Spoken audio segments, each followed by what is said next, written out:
Hey guys, Dustin with Meridian here, and in this video we're talking about native ISO on the Canon R6 Mark II. Specifically, what is native ISO, why you want to stick with it most of the time, and when it's perfectly okay to deviate from it. Alright, so let's start with the basics. What is native ISO? Native ISO is essentially the sweet spot in your camera that achieves the best balance of noise performance and dynamic range. And on the Canon R6 Mark II in C-Log3, that sweet spot is ISO 800.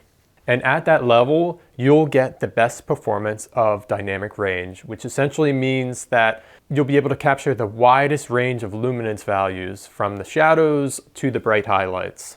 And generally speaking, you'll want to stick to this native ISO level as much as you can. However, there are a few occasions where it's perfectly okay to deviate from the native ISO. So the first example of where it's okay to deviate from the native ISO is if you're filming outdoors in bright conditions and you don't have an ND filter for your lens. This happened to me recently when I was filming in New Orleans. I had just picked up the Canon R6 with the 24-70 lens, and I didn't have an ND filter for it yet. So I found myself really struggling to maintain the native ISO of 800 and not clip my highlights. And I also found myself being forced to shoot at really small apertures like f/18 or f/22. And everything just kind of felt very sort of flat. I didn't have that depth in my image that I was looking for. And hey, there are times where shooting at f/18 or f/22 is the right decision, but you want to be able to make that decision and not be forced to do it just because you're trying to maintain that native ISO level. So in my situation in New Orleans, I lowered the native ISO down to 160, and I had a lot more wiggle room in my aperture as a result of that. Of course, if I did have an ND filter, I would have used it and kept the native ISO at 800. And that would have given me a lot more latitude in my aperture because I was able to control the ND. And it would have given me the benefit of having that sweet spot of dynamic range performance that the camera offers at native ISO 800.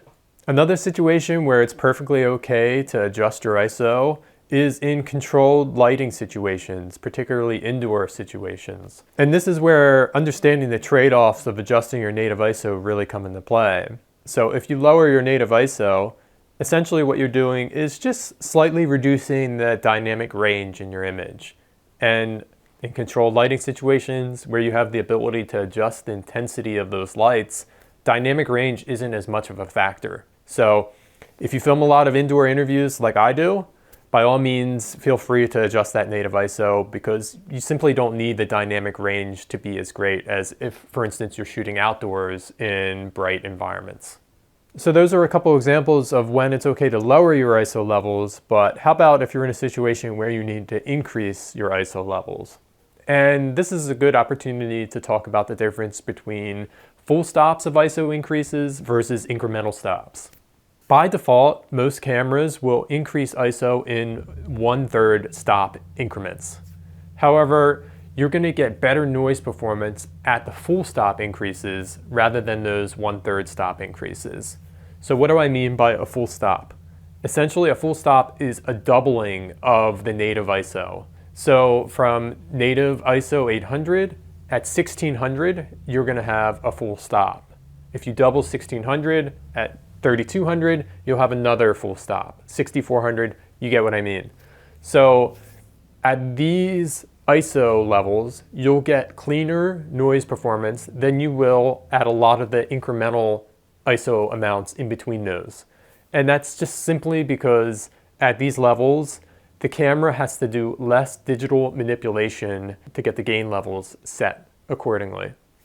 So as a practical example, for instance, if you're filming a wedding reception at the end of the night and it's really dark, you look down, you're already at ISO 2500, I would just bump that up to ISO 3200 and you're gonna get less noise in your image as a result. Cool, well that's gonna do it for this video. If you liked it, please give us a big thumbs up, subscribe to our channel so you can catch more filmmaking and camera tutorials in the future. All right, thanks so much and we'll see you next time.